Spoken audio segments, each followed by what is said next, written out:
نبی پاک صلی اللہ تعالیٰ علیہ وسلم نے ارشاد فرمایا، ایک عورت تھی، طوائف تھی،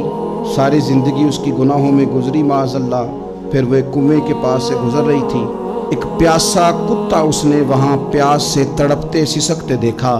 اور پھر اس نے اپنے جوتے کو لٹکا کر اپنے دوپٹے کی مدد سے یا جیسے اس سے ممکن ہو سکا اس نے پانی نکالا، کتے کو پلایا، اللہ نے اس کی بخشش فرما دی۔ آپ ماشاءاللہ ہزاروں میں لوگ ہیں، آپ نے بڑی جلدی مجھے یہ بتانا ہے، یہ حدیث آپ نے پہلے بھی سنی ہوئی ہے نا؟ میرا خیال ہے کوئی بندہ نہیں رہا جس نے نہ سنی ہو، سنی ہوئی ہے نا ہم نے الحمدللہ۔ اتنے سارے بندے جو یہاں موجود ہیں انہوں نے سنی ہوئی ہے، تو ظاہر ہے امت مسلمہ میں جتنے لوگ ہیں ڈھیر ساروں نے یہ بات سنی ہوگی۔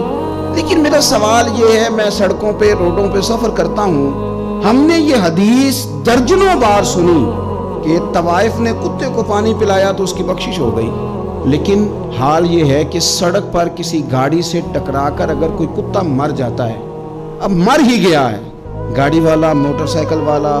پجارو والا، بس والا کوئی اتنی جرت نہیں کرتا کہ لکڑی کے ساتھ، رسی کے ساتھ ہی پکڑ کے اسے سائیڈ پہ کر دے۔ اس سڑک پہ مرا ہوا پڑا رہتا ہے، یہاں تک کہ گاڑیوں کے ٹائروں کے ساتھ اس کا گوشت لگ لگ کے سڑک صاف ہوتی ہے۔ اس محبوب کے ماننے والے جس محبوب نے بتایا کہ طوائف نے پانی پلایا تھا، اور ہمیں سمجھ بھی آ گئی اور حدیث پڑھ بھی لی اور سن بھی لی، پھر اس ملک کی جو مسلمانوں کا ملک ہے اس کی سڑکوں پر مرے ہوئے کتوں کو اٹھائے بھی کوئی نہ، اور زخمی کتا زخمی ہو ہی گیا ہے، اب اسے سڑک سے سائیڈ پہ ہی کر دیا جائے کم از کم، تاکہ اس کی اگر جان باقی ہے تو بچ جائے۔ تو پھر مجھے بتاؤ نا میرے دوستو، ہم نے کس لیے تقریریں سنی ہیں، کس لیے خطبے سنے ہیں؟ واعظ و نصیحت کی مجالس کا مطلب ہم نے کیا سمجھا ہوا ہے؟ تقریر، تحریر، تصنیف، اچھی گفتگو، اچھا جملہ، اس کا معنی ہم کیا سمجھتے ہیں؟ تو آج جو خوبصورت گھڑیاں شب برات کی صورت میں ہمیں نصیب ہونے جا رہی ہیں،